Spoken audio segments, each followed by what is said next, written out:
Travel is more than just ticking off countries. It's about the people, the culture, the food, the moments. I'm Pippa Hudson, and on Wonder the World, I invite you to join me every week as we explore destinations both near and far, with the help of fellow adventurers who share their unique travel stories. Listen to my podcast wherever you get them. Let's walk the talk. 702. And my guest, Makida Kumalo, ICO and founder of Airhostings. And you'd know that this business, this industry of Airbnb is proliferated in South Africa and has significantly changed the country's rental landscapes. Before it was different, and after the introduction of Airbnbs, things became a little bit different. I mean, property owners, particularly in this tourist hotspots like Cape Town, Joburg, and where we are in Durban, they are increasingly converting their long-term rental units into short-term accommodations. And this is to capitalize. Of course, they want some bit of money in their back pockets as well. And they're capitalizing on higher daily rates. And this shift has led to a reduction in availability of long-term rentals. And it's literally driving up monthly rental prices and making it challenging for locals to afford a bit of housing here and there. And the changing dynamics have increased property maintenance due to frequent guest turnover. And the government is thinking about regulations to balance the interest of property owners, tourists, and local residents. The future South Africa's rental market hangs in the balance because of this. So we thought, let's bring in the experts on these issues of Airbnbs. So I rely heavily on you because I know Wendy Nola, our consumer ninja, gets tons and tons and tons of emails regarding Airbnbs. So anything Airbnb from now up until 11:30, don't say I didn't tell you. In order for you to get your questions answered right away, I'd rather you call right now on 011-883-0702, 011-883-0702, or simply send your voice note to 072-702-1702. Time is going to be very short, so squeeze it in right now. Makida, thanks for your time. Welcome to 702. Thank you for having me. Let's start off first with the basics. What does your company do? Okay, so Airhostings is a Airbnb management company. So we manage Airbnbs in Johannesburg, Durban, and we have branched out to Cape Town as well. So we do all the hard work for the owners. So your cleaning, your maintenance, your guest communication, your optimization, Yes. the whole bundle of joy, we're there. You do everything that has to do with Airbnb. Correct. So assuming I have a concern about a booking that I made 2 weeks ago or my experience, I would be getting in touch with you. If you've booked with us, correct. Or if I've booked with you, of course. So if you've booked our properties off the Airbnb platform and there's something wrong, we're there as well, so we can obviously find solutions to the problem. What are the trends as far as Airbnbs is concerned? How do we navigate around the changing space? Of course, when we first knew about Airbnbs, it was different, teething problems, but the trends have changed. Do we find that more people are booking in CBDs, more people are booking in certain areas as opposed to others? 100%, especially your areas like Sandton, Umhlanga, Cape Town Central. I think the tourists now, it's become a tourist attraction, and that's where most of the people are heading to. They want that experience. But also to get that experience comes at a higher cost Yes. as well. So lucky with us, we have actually opened a platform where anyone can afford to stay in Umhlanga. You don't have to be on the top to stay in Umhlanga as well. Yeah. So how has Airbnb transformed the traditional rental market? And you've spoken about Umhlanga, you've spoken about Johannesburg. Has that changed from the conventional rental way that we all are used to? What has changed about that? Well, I deal with a lot of investors who have a lot of people in the long-term market space. And I tell you, it's the stock shift, because the landlords are now seeing when they have a tenant that is charging, say, 8,000 Rand per month, Yes. that only covers a bond or, Yes. the levies or the rates. Yeah. What about the water, the lights, the electricity, all the other stuff? So now when they have it on Airbnb, they're making triple that amount and still walking out with a profit. Yeah. So obviously the rental stock has shifted completely because now they're so drawn into the short term rather than the long term. Another thing part of that is with your long term, some people don't pay rent for about 5 months. Yes. And that becomes now a legal thing. In And you're stuck with Airbnb, them. yes, you have to pay first in order to stay at the place. So that's another better thing. And also just the price in inflation as well. Rent becomes high in tourist areas, and we just spoke about Cape Town. Yes. People are forced to move out of their homes. Yeah. So, I mean, does it mean that if I have property and generally I would have rented it out, perhaps a 3-bedroom, I would have rented it out for 12,000 rands a month, and have a lease with the occupant, a 1-year lease with them, I stand a better chance of contacting you about it and have people occupying it sporadically, and I would make far more money than I would have with just conventional rental. Correct. And not even a 3-bedroom. Our best are studio apartments. Really? So some people have the studio apartments for rent, let's say for example 7.5 a month. On the units we make, our lowest is 12,000 rand a month. Highest goes up to 30,000 rand a month. So many people are not educated about this as well. Yes. You know, so definitely if you have, it would make so much of sense. What are the requirements? Say I have property and I'm Right. hearing you for the first time on 702 and I didn't know what to do with this property. What are the requirements? What boxes must I tick in order for me to qualify to be considered as an Airbnb accommodation space? So firstly, you'd have to see the rules and regulations with Body Corp, dependent on where your unit is. If it is obviously in a apartment block, are Airbnbs allowed in the apartment block? That is the first and foremost thing, because you can't be going against the Body Corp. Yes. Secondly, what are you providing in the unit? Is that something that you would leave your home to stay at? Yes. So your certain things as maybe the necessities, the amenities. Yes. You know, how the aesthetics as well play a very big role as well. But the main thing would have to be the rules and regulations with Body Corp, because if you're doing it behind their back, they can even take you to court for that. Can I do it on a standalone? You can. Okay. 100%. Yeah, you can.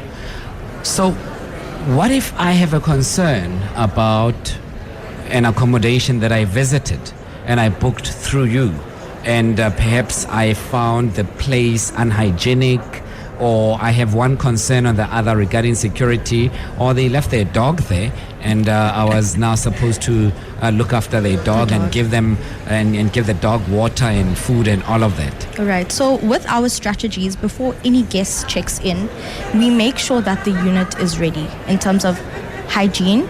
It has been cleaned properly. We then make sure that if guests have left things, we've removed them. We just make sure that the unit is ready, and only once it's ready, then we communicate with guests 24/7. So they know, okay, the cleaner is done. You guys, if you need an early check-in, you're more than welcome to check in at 12 o'clock.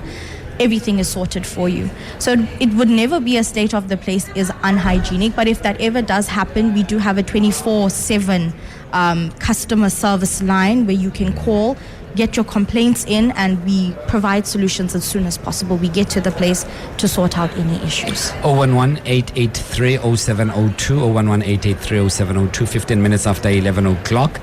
You are on 702. My guest is Makida Kumalo, ICEO and founder of Airhostings, and we are trying to understand the impact of Airbnbs in the tourism space, on the tourism industry. What impact do Airbnbs have? You could have a question about Airbnbs, you might have experienced it previously. Let us know, how did it go?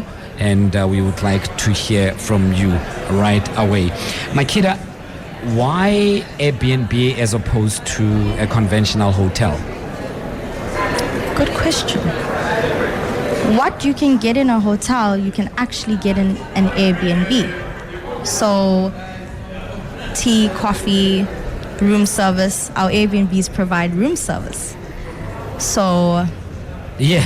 I think if you look at the hotels, It's very structured. It's very, when you come on holiday, most people stay at hotels. Whereas Airbnbs, it's more of your space. Yes. Not conventional space or what everyone, is used to. It's more of your own space. Yes. Self-catering.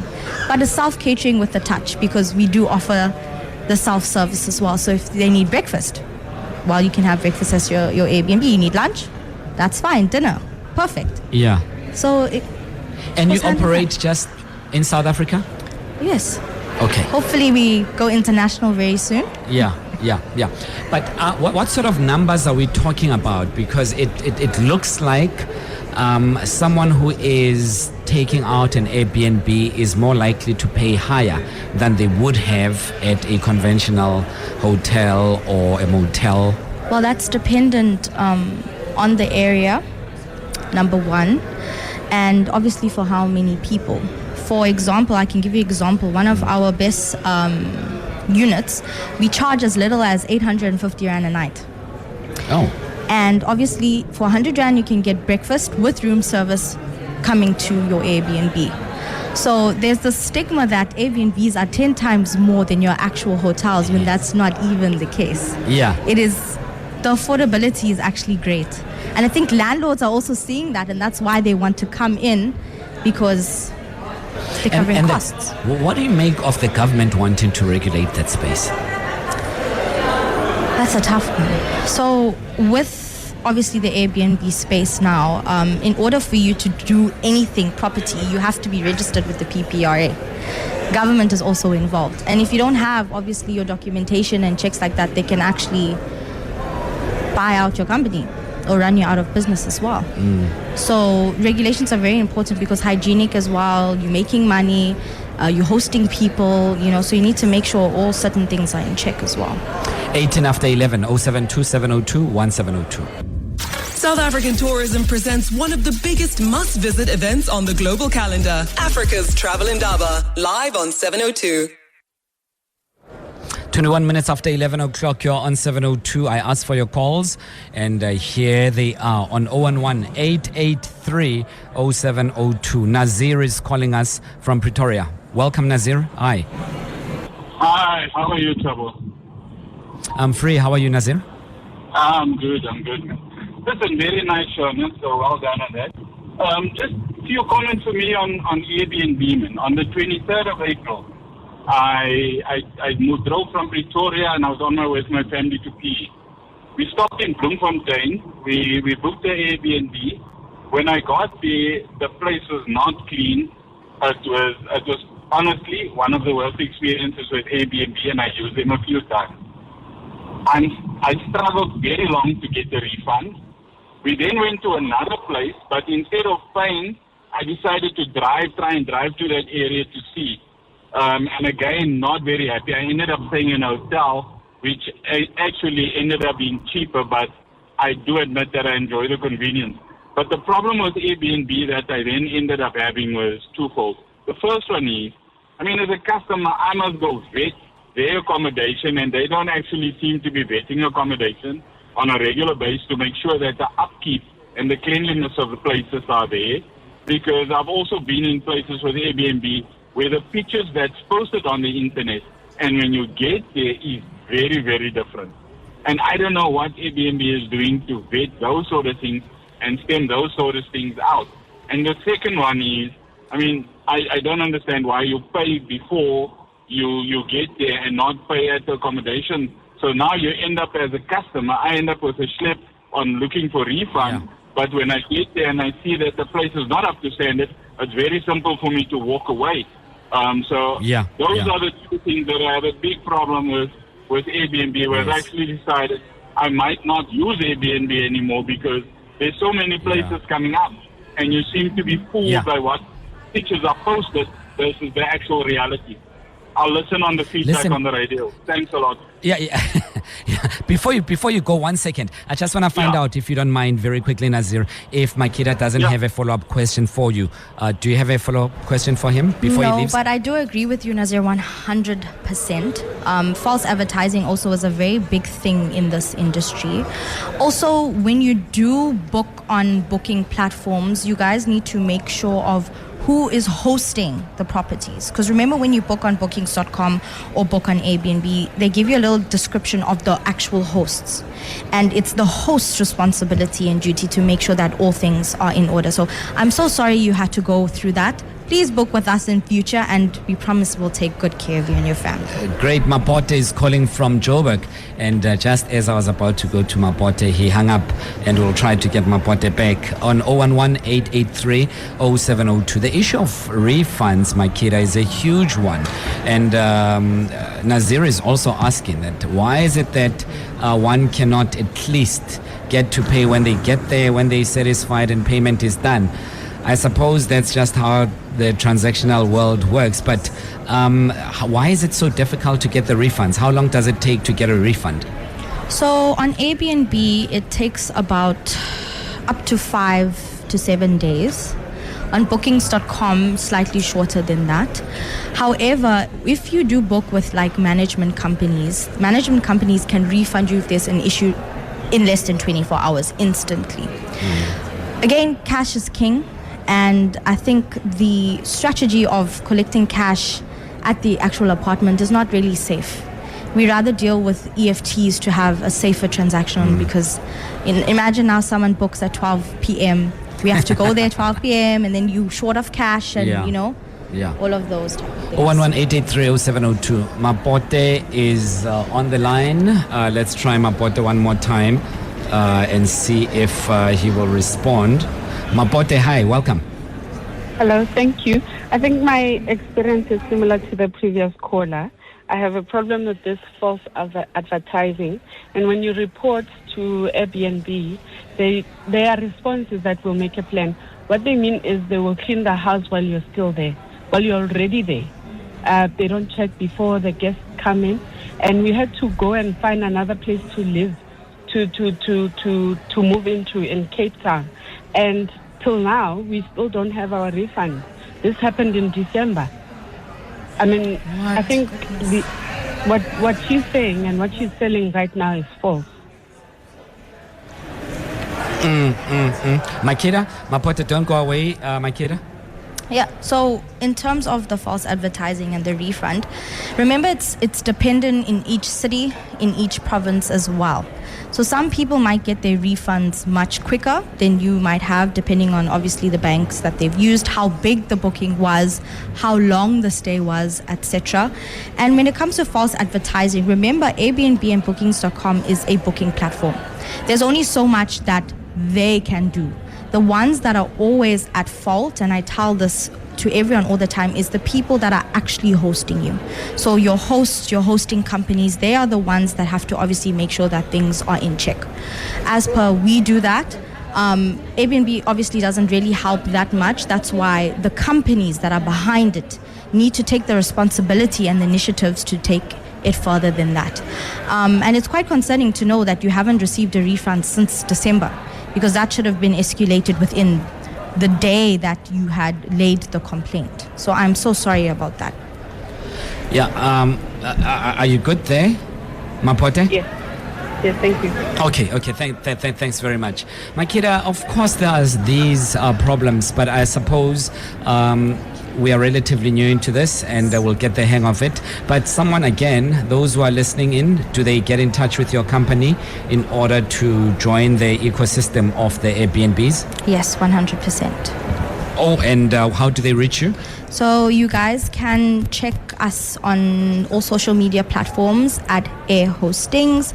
You could also email us at airhostings@gmail.com, as well as you can actually drop us a WhatsApp, because we do have a operational line where we respond to clients, we help investors at 068-567-9237. That's 068-567-9237. Do the Airbnbs create jobs? I know, I'm just thinking of cleaning, of delivery. How do they respond to the changing trends of accommodation? It goes with the conversation you were actually having about the unemployment rate.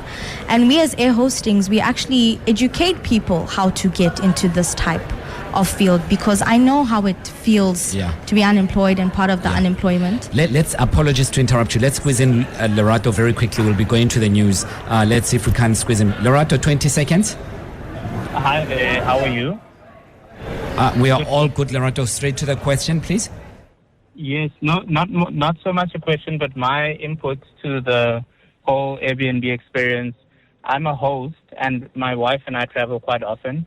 I think the best way to manage the issue around issues linked to cleanliness and inconsistencies, it's always good for the person who is booking to actually ask for specific details. So ask for pictures of the bathroom if you're big on bathrooms, or more pictures of the bedroom. Yes. It just helps you also have peace of mind and see something that's a bit more recent, instead of you relying on the photos on the Airbnb app experience. Yeah, that's it. Lerato, thanks very much for that. Makida Kumalo, really appreciate it, and we hope to speak to you again very soon. Thank you, Thabo. Makida is ICO and founder of Airhostings.